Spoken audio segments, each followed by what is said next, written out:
వాడు అరుస్తున్నాడు. ఏమంటున్నాడంటే, ఏమని నిర్ణయం తీసుకున్నాడంటే, ఇదిగో ఆయన నా దగ్గరికి వచ్చాడు, నేను ఎప్పుడు ఆయన దగ్గరికి వెళ్ళలేదు, ఆయన ఈ ప్రాంతంలో వెళుతూ ఉన్నాడు కనుక వెళ్ళేటప్పుడు ఆయన నన్ను దాటిపోకుండా ఉన్నప్పుడే నేను పిలిస్తే వస్తాడేమో, పిలిస్తే అడిగితే బాగు చేస్తాడేమో నన్ను కూడా. నా దేవుని ప్రియులారా, మీరు అనేకమైన సాక్ష్యాలు వింటున్నారు, కానీ మీ మనసులో స్థిరత్వం అనేది రావట్లేదు. ఈడు చూడలేదు యేసు ప్రభుని, ఈడు చూడలేదు యేసు ప్రభు చేసిన కార్యాలని, కానీ విన్నాడు కనుక వాడు అరుస్తున్నాడు, విన్నాడు కనుక వాడు పిలుస్తున్నాడు, విన్నాడు కనుక వాడు బ్రతుకులాడుతున్నాడు. నీవు వింటున్నావు సాక్ష్యాలు, కళ్ళారా చూస్తున్నావు దేవుని అద్భుత కార్యాలు, కానీ నీవు అడగట్లేదు, పిలవట్లేదు. దేవునికి స్తోత్రం కలుగును కాక. ఈరోజు నువ్వు పిలవగలిగితే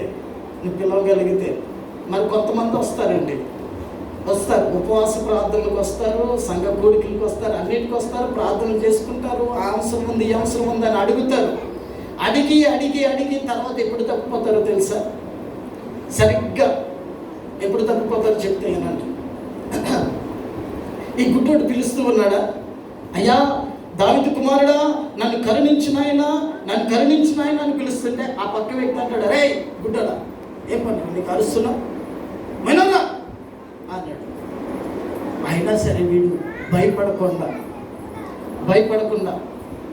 అరుస్తూ ఉన్నాడు. మనం కూడా ఒక్కొక్కసారి అయిగా ప్రార్థన చేయమని కానీ ప్రార్థన ఎత్తుతాడు, రే స్తోత్రం స్తోత్రం స్తోత్రం స్తోత్రం అని ప్రార్థన ఎత్తుగా నా పక్క వ్యక్తిలో వస్తుంది. అమ్మాయి కాదు, నువ్వే పెద్ద భక్తులలో ప్రార్థన చేస్తున్నాం అలా అంటారు.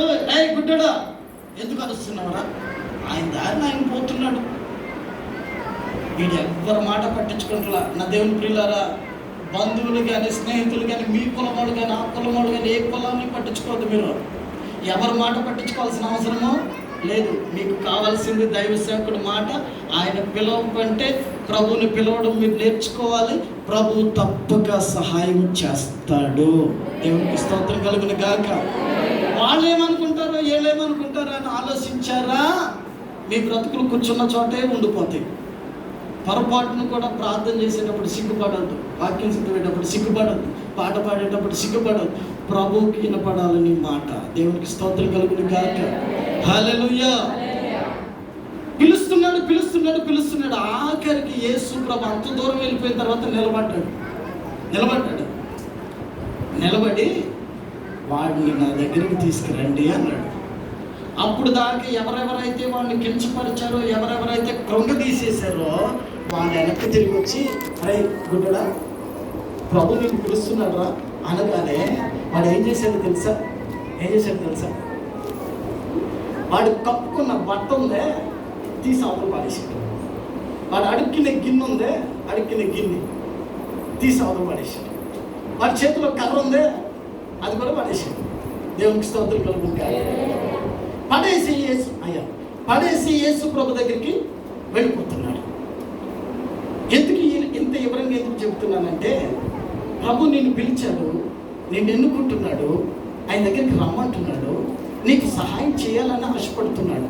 కానీ నీవేం చేస్తున్నావంటే ప్రత్యామ్నాయ మార్గాలు ఎన్నుకుంటున్నావు, ఇంకొక మార్గంలో సహాయం దొరుకుతుందని చూస్తున్నావు, ఇంకోటి ప్రయత్నాలు చేస్తున్నావు. ఈ గుడ్డోడు అనుకోవచ్చు, అయ్యో నా కర్ర పడేస్తే మరలా తిరిగి వచ్చేటప్పుడు ఎలా నడుచుకుంటూ రావాలి, నా దుప్పటి పడేస్తే మరలా సాయంత్రం కప్పుకోవడానికి ఉండదేమో, నా గిన్నె పడేస్తే రేపు అడుక్కోవడానికి ఉండదేమో అని అనుకోవచ్చు. కానీ ప్రభు ఒకసారి పిలిచాడు అంటే నీ ప్రాత బతుకు నీకు అవసరం లేదు. దేవునికి స్తోత్రం కలుగును గాక.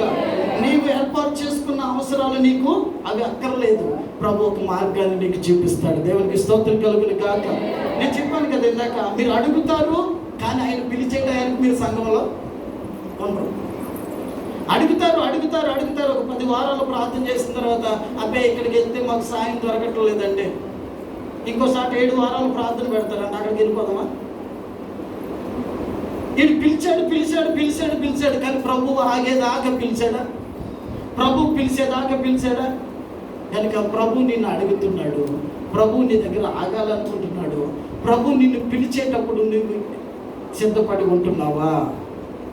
ప్రభు నీ దగ్గరికి ఆగేదాకా నువ్వు పిలవగలుగుతున్నావా? ప్రభు ఆగి నిన్ను పిలిచినప్పుడు నువ్వు దొరకట్లేదు, ఆశీర్వాదం ఇచ్చే టైంకి నువ్వు దొరకట్లేదు. దేవునికి స్తోత్రం కలుగును గాక. ఆశీర్వాదం ఇచ్చే టయానికి సంఘాన్ని విడిచిపడిపోతాం, ఆశీర్వాదం ఇచ్చే టయానికి ప్రార్థన మానేస్తాం, ఆశీర్వాదం ఇచ్చే టయానికి నువ్వు చేయాల్సిన ఉద్యోగం, నువ్వు చేయాల్సిన మంచి నువ్వు చెడగొట్టేసుకుంటున్నావు. దేవునికి స్తోత్రం కలుగును గాక.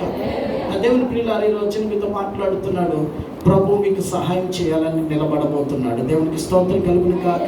నువ్వు ఇంతవరకు పిలిచావు, ఏవేవి అవసరాలు అడిగావో తెలవదు, కానీ నాకు ప్రభు ఈరోజు మొదలుకొని నాకు సహాయం చేయబోతూ ఉన్నాడు. ప్రభు ఈరోజు సహాయం చేయబోతున్నాడు. నీకు కళ్ళు మూసుకుంటే చిన్న ప్రార్థన చేసి